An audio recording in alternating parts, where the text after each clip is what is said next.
ఇప్పుడు ఇన్ని ఆరోపణలు చేసింది మీరు రేవంత్ రెడ్డి యొక్క వ్యక్తిగతంగా ఆయన తీసుకుంటున్నటువంటి నిర్ణయాల పట్ల గానీ రేవంత్ రెడ్డి పై పట్ల నాకే వ్యక్తిగతంగా లేదు, నాకు కావాల్సిన నిర్ణయాల మీద.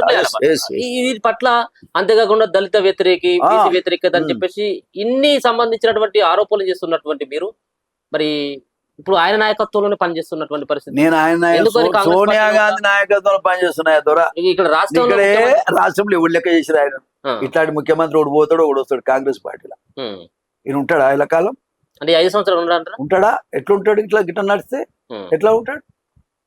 ఏ రకంగా ఉంటాడండి? అతని దగ్గర ఏముందని ఉంటాడు? వేరే పార్టీ 17 సీట్లకు 8 సీట్లకు కుదించబడ్డాయి. కారణం ఏంది? ఈయన తప్పుడు నిర్ణయాల వల్లనే కదా. బాధ్యత ఎవరిది? రేవంత్ రెడ్డి గారిదే కదా. మరి అటువంటిప్పుడు ప్రజల్లో వ్యతిరేకత ఉన్నట్టా లేనట్టా? వచ్చేసరికి జగన్మోహన్ రెడ్డి పట్టిన గతే రేవంత్ రెడ్డి పడుతుంది. అంతకంటే అధ్వానం అవుతుంది. జీరో. ఈ పార్టీ ఫిరాయింపులు ఎట్లా చూస్తారు సార్? ఈ పార్టీ మారుతుంది అసలు తీసుకుంటోని సిగ్గు లేదు, పోయేటోని సిగ్గు లేదు. నన్ను అడిగితే అర్థమైందా? ఏమన్నా బుద్ధి ఉందా అండి? పార్టీ మారితే రాళ్లతో కొట్టండి అని చెప్పిన ఈ మొగోడు ఇలా రండి రండి గేట్లు తెలిసారు రండి గేట్లు తెలిసిన రండి అంటే ఏంటి అది? సిగ్గుండా ఎవరికన్నా? లీడరా ఆయన? లీడరా? ఆయన తప్పు చేసాడు కాబట్టి నింద. ఏందది? అవతోడు తప్పు చేస్తే దాన్ని సవర చేసేందుకు ఏదో మనం వచ్చినాం.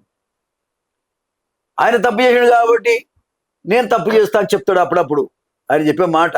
ఆయన అప్పుడు అంతమంది తీసుకుండు కదా, నేను కూడా తీసుకున్నా. ఇదా రాజకీయ నాయకుడు చెప్పేది? ఒక మార్గదర్శకంగా ఉండాలి, ఒక ఆదర్శవంతంగా ఉండాలి, చరిత్ర పుటలలో భావి తరాల వాళ్ళు నేర్చుకుంటట్టు జీవితం ఉండాలి. పిచ్చోడా, నన్ను బాధ పెడితే ఏమొస్తుందా? మోత్కుపల్లి నరసింహుడికి ఒక చరిత్ర ఉంది, నువ్వేంది? ఆఫ్టర్ ఆల్ నేను 6 సార్లు గెలిచినా, పెత్తందారుల మీద పోరాటం చేసే గెలిచిన, అది కూడా చెప్తున్నా నేను.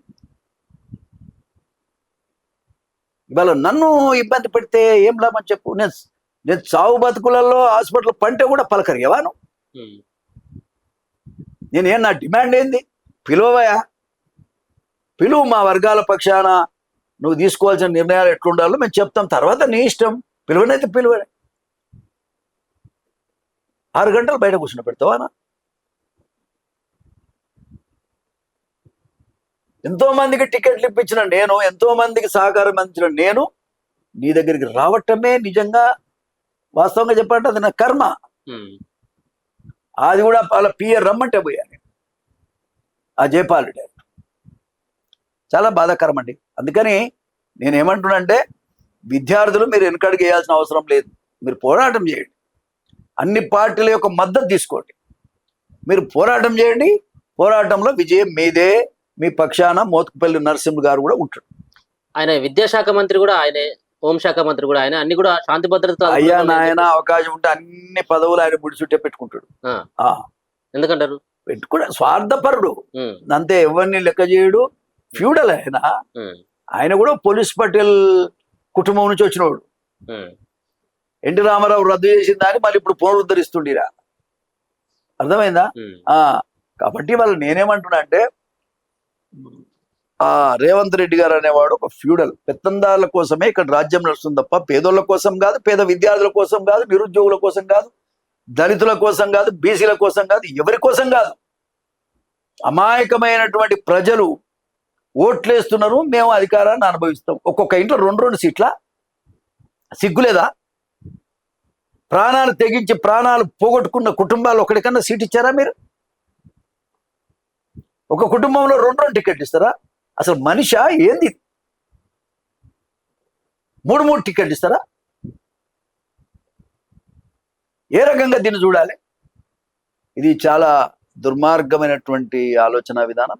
దీన్ని నేను తీవ్రంగా ఖండిస్తా ఉన్నా. ఇది ఖచ్చితంగా సోనియా గాంధీ గారు, రాహుల్ గాంధీ గారు ఆలోచించాలి.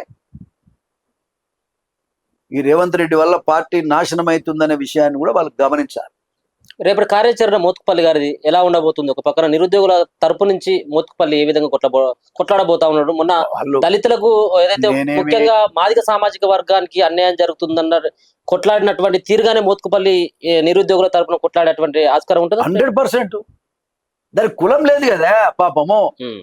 ఇప్పుడు దాంట్లో ఎస్సీలు ఉంటారు, బీసీలు ఉంటారు, ఎస్టీలు ఉంటారు, మైనారిటీలు ఉంటారు, ఓసీలు ఉంటారు, ఎవరైనా ఉంటారు కదా విద్యార్థులు అంటే. దాని కులం లేనటువంటి సంఘం అది.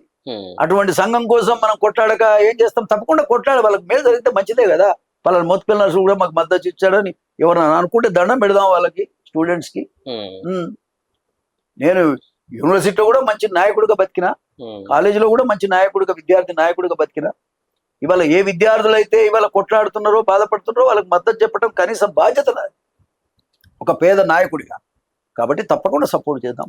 నిరాహార దీక్షలు చేస్తూ ఉన్నటువంటి నేనే కాదు, కాంగ్రెస్ పార్టీలో మనసున్న ప్రతి ఒక్కరు చేస్తారు. కాంగ్రెస్ పార్టీలో మనసున్న ప్రతి ఒక్కరు చేస్తారు, చేయాలని కూడా నేను రిక్వెస్ట్ చేస్తున్నా. వాస్తవాన్ని ఇప్పుడు నిరాహార దీక్ష చేస్తా ఉన్నటువంటి బక్కా జడ్సన్, అశోక్ జడ్సన్ దగ్గర పోయా నేను. ఇవాళ జడ్సన్ పరామర్శించాను. పాపం తమ్ముడు ఆరోగ్యం అసలే బాగలేదు, దానికి తోడు ఆమె నిరాహార దీక్ష 4 రోజులు ఎంతో అయినట్టున్నది. ఆయన ఆరోగ్యం కూడా క్షీణిస్తా ఉన్నది.